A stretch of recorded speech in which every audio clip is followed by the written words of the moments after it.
Delighted to welcome our first keynote speaker of the conference. Stephen Robertson is the chief exec of the Big Issue Foundation. He's been there role since 2007. Stephen, in his time, has also founded and chaired the Association of Charity Shops in the UK. So we'll have an awful lot of insights on what the current situation is doing to the charity sector.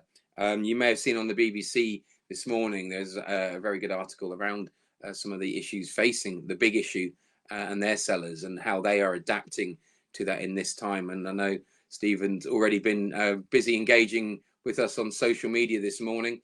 And what you can do now is to subscribe to the Big Issue. You can subscribe for 3 months, and if you do so, that money is going through to those people who are the sellers on a regular basis, whose income's obviously disappeared during the COVID-19 situation. So I've gone on and done it this morning. It's very easy to do. If you can, while you're listening, please take a few moments and do that. I'm sure Stephen will reiterate the point. And Stephen was the first person to sign up for the Grow Through People conference when we were meant to be doing this in person. Everyone in our office was really looking forward to hearing from him at what now seems like the best of times. And I think we're certainly not in those right now, but I know Stephen's experiences and views will be more pertinent and relevant than ever. So, Stephen, I'm going to hand over to you. I think I'm going to disappear from the screen now, but I'll be listening attentively, and then we'll let you speak, and I'll pop back up and we'll dig into some of the questions afterwards. So, ladies and gentlemen, delighted to introduce Stephen Robertson. Hi, good morning, everyone. I'm just checking that everyone can hear me first before I start talking. Can I get a thumbs up? Excellent, Paul. Thank you. So that's great, and I appreciate the introduction. I was really looking forward to coming up to Birmingham to address this conference when, yes, indeed, I engaged some months before Christmas, and little did any of us know where we were going to be now. So it's a real privilege to still be here, thanks with all the IT issues that are going on, and try to make this sort of come to life. We're all leaders, and we're all leading in really difficult times. I think we're trying to lead at home, in our families, with our friends, in our businesses, with our colleagues, our neighbours. There's all sorts of challenges going on out there at the moment. And first and foremost, I just wanted to wish everybody well, and I hope everyone is bearing up with all the stresses and strains that are out there. I want to talk a little bit today about responsible leadership and where the Big Issue Foundation fits into this. You can tweet along the way, if possible, please. Obviously, the hashtag is GTP20. And we're at Big Issue and at TBIF, which is Big Issue Foundation. Trying very hard today to increase the number of subscribers to the Big Issue magazine because sadly, as everyone will be more than aware, our vendors can no longer work on the street. Let me just go back a little bit and give you some, I hope, insight or fresh insight into kind of where the Big Issue came from, because it very much is a street-based movement. It's close to just over 30 years ago now, when Gordon Roddick, founder of The Body Shop, was in New York, and he was struck by the sheer number and visibility of people on the street. He was more than taken aside by that, and a guy came up to him to say, would you like to buy a copy of what was then the very first street paper? Apologies for my email noises coming in there. And so rather than asking for money, buddy, can you spare a dime? Gordon came to realize that here was a person who was offering a product, something that he could buy, and that in return, Gordon had something to read. So when he came back to the UK, together with Anita, he got back in contact with John Bird, our founder, now Lord John Bird of Notting Hill, no less, who at that time was a printer. And bravely or naively, they invested the money that set up the Big Issue magazine as it exists today. Now, John had grown up in what most people would typify as a poverty-stricken home.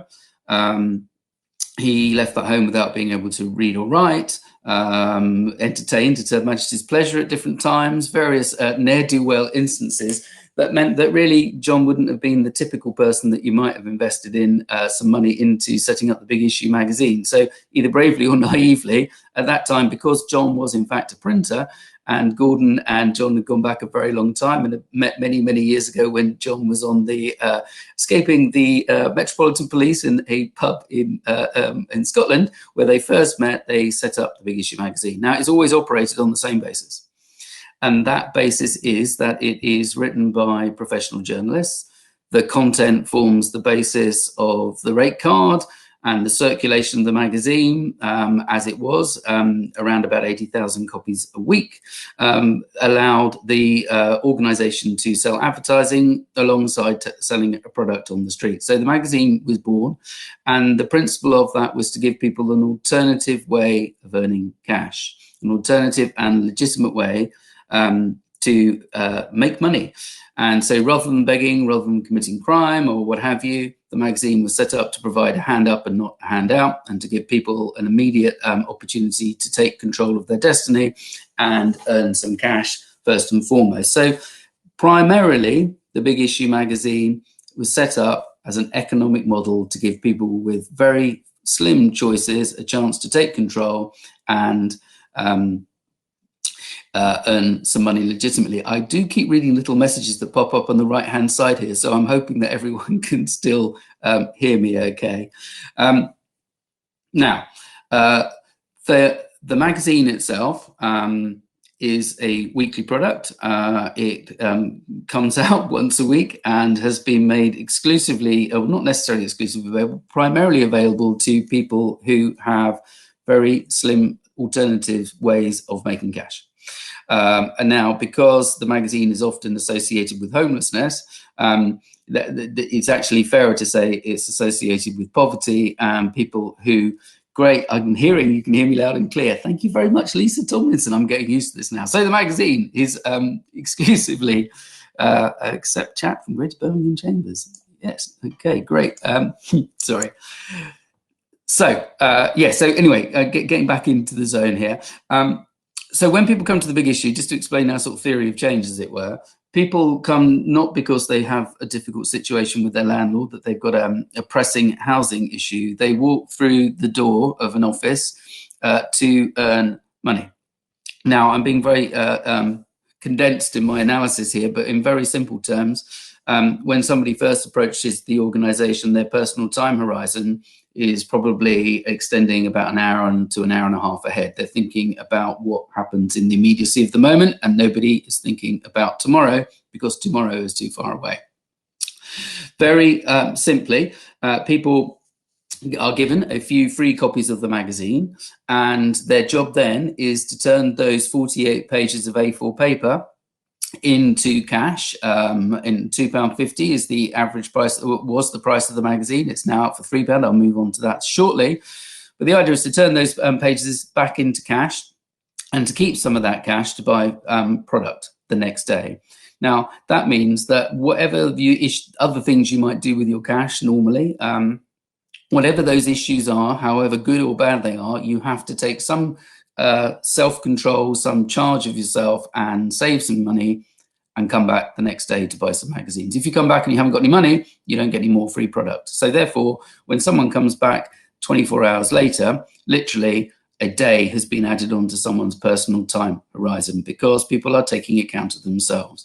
So the term a hand up and not a handout means that the magazine itself is an opportunity to earn cash, but as a personal vehicle, it's something that allows people to take control of their destiny and think about tomorrow. And that's where the window of opportunity opens. So first and foremost, it's a financial proposition. A Big Issue vendor is a newsagent without a shop. Now, the second point here is the most difficult and interesting one, because most people who are listening to me now will see many a Big Issue vendor in their travels. And when you have your copies of the magazine, your job is to turn those 48 pages of A4 paper into cash. So you have to get somebody to put their money in your homeless hand. In other words, you have to start to relate to the world and engage with people. The engagement here is a very important point. We're talking about self-reliance and self-control. But instead of being a newsagent without a shop, which is what you technically are, when somebody sees a big issue vendor, they think they're a member of the homeless community, perhaps, feckless, idle, drug addicted, and worthy of people's disdain. By putting on a red tabard and holding up a copy of the magazine, what you are actually doing is holding up a copy of it's a mirror. You're reflecting back to people what they think about homelessness.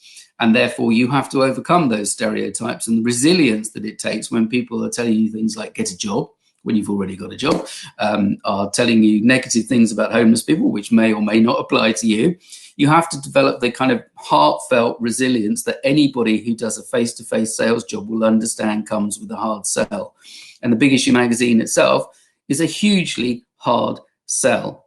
And that process of turning those pages back into cash for yourself is what begins to transform you. So you've got the economic principles of the magazine, but then you've got the social principles of engaging with your customers. And it is your customers who can change your life and help you move forward. So at the Big Issue, it's very much about social and economic engagement. And in terms of leadership, there are around about, since January of this year, 2,000 or so individuals across the UK who have bought and sold copies of the magazine to the public. Within the Big Issue itself, there are 75 people. And within the Big Issue Foundation, the charitable arm that I'm chief exec of, there are 25 of us. So there's 100 people versus 2,000 vendors. The impression is always that the Big Issue is a massive organization because of the visibility in and around Birmingham. I know we have over about 170 active vendors. So it's a huge footprint for a very small organization. And for many people, of course, this is the first time you'll have seen or heard me speak, but you'll have seen and heard Big Issue vendors in your travels. The difficulty now, of course, is that because of COVID-19, because of the health crisis, we have had to make sure that vendors are not on the street.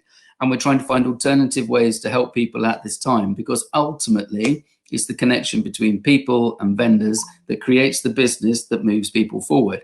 And so we're looking at a number of initiatives at the moment whilst we sort of try and tide ourselves over through this time. And so the Big Issue is a really important opportunity for us. We're trying to drive that as fast as we can. And I hope today, as responsible leaders, everybody who is listening here will think about subscribing to the organization and getting it's £32.50 for a 3-month sub. So a small amount of money can go a very long way. And that will enable us to tide ourselves through this time and help vendors during this time of crisis, but also as we come out on the other side, make sure that we stayed in contact with our vendors and are helping them move their lives forward. So at the moment, our real focus, if you like, in terms of keeping small businesses going, and people here I'm sure will understand that themselves, is to really be in contact as much as we possibly can with the workforce. We're looking at safeguarding people's health, their housing and their finances, relationships and social isolation is a really critical thing for us. Big Issue vendors' customers are their livelihood, but also very much an important part of their day. And so we're also taking a lot of time and effort to reach out to vendors, to talk to them whilst they are, like many of us, self-isolating and trying to get through this period. So we're maintaining that engagement, we're maintaining those relationships, and wherever we can, we're helping people with their finances within our means and trying to help vendors not fall into some of the traps they've been trying to escape by buying and selling the Big Issue magazine itself. We've also been able to put the magazine, thank goodness, into some retailers. And so it's going into about 160 plus Sainsbury's stores and McCall's as well at the moment, to give people an opportunity to get a physical copy of that. That's a temporary measure whilst we ride through this really tough time and make sure that the organisation is there for vendors when we come out of the COVID crisis and into a new era when vendors can sell the magazine again. So there are loads and loads of different ways that people can help here.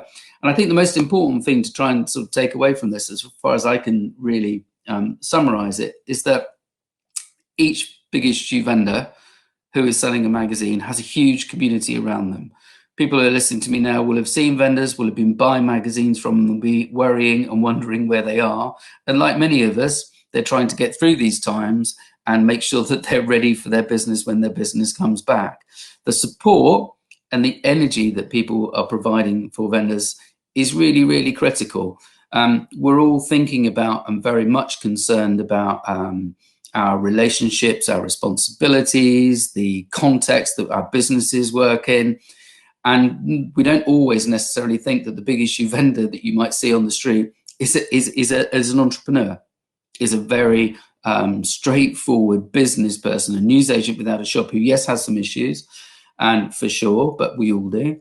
And the Big Issue Foundation is here to help people deal with those issues. And we provide information, advice, guidance. We work really closely with a host of organizations to provide services through those organizations, which means that we can be a fairly cheap way of delivering a high quality service through the many partners that we have. So our relationships at the moment with Shelter, in terms of dealing with people's housing issues, are really important. In terms of mind and mental health, it's really important. And although you can't see that work, and we can't get on the high street ourselves very easily to see it, that support network is critical. So in terms of people being able to support the Big Issue itself at the moment, then any opportunities that people can have to subscribe to what we're doing, to take that little bit of responsibility and spread that word, means that when we come out of this, those vendors that we're not seeing, the vendors that everyone is missing, will be there to greet them, and I hope trade their way on as the small business people they are. I really want to kind of open this up now, because I think there are so many questions around. This is a kind of a short version of me talking about what the Big Issue does, because I'm really keen to hear from people about the concerns they have, either in their own businesses or in terms of their worries or issues attached to things with homelessness at the moment.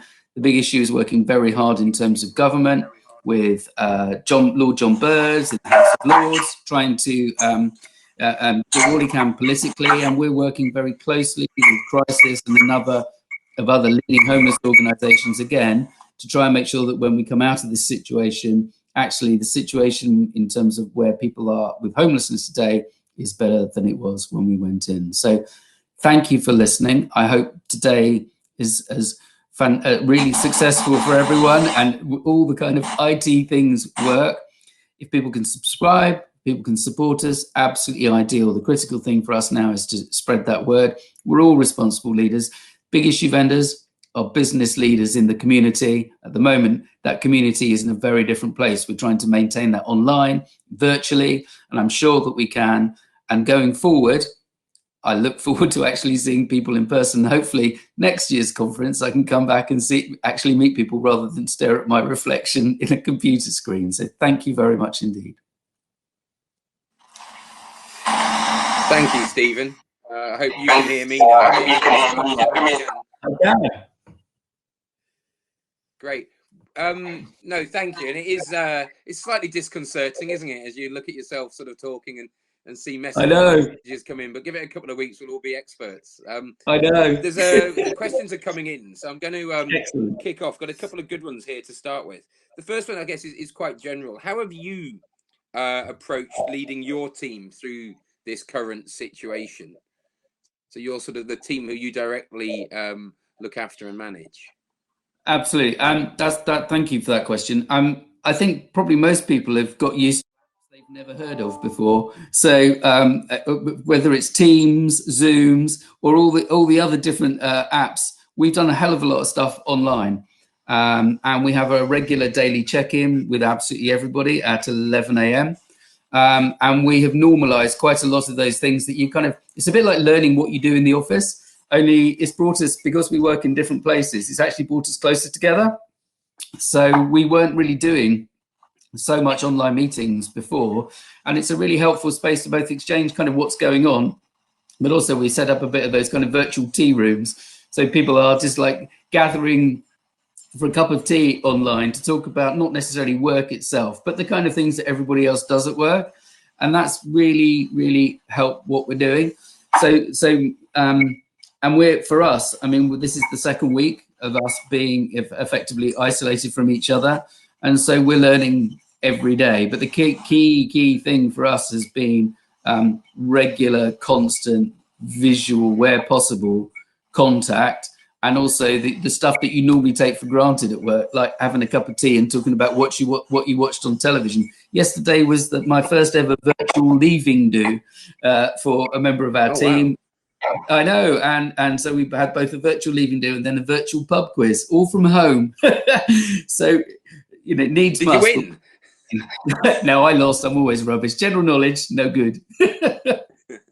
Stephen, I've got a really good question here from Andy Dawson, who is MD at Curium, one of the partners of the Growth Through People and a chamber patron as well. Andy's asked, is there an opportunity for workers who've been furloughed by businesses to support the big issue in any way?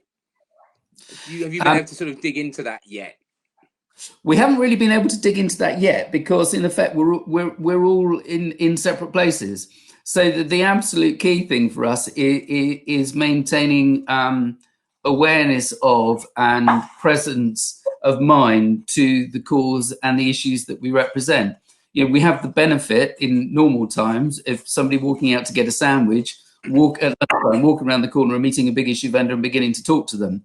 We haven't got that opportunity. The cohesion that actually is a really important part for vendors as well is just not an option for us at the moment.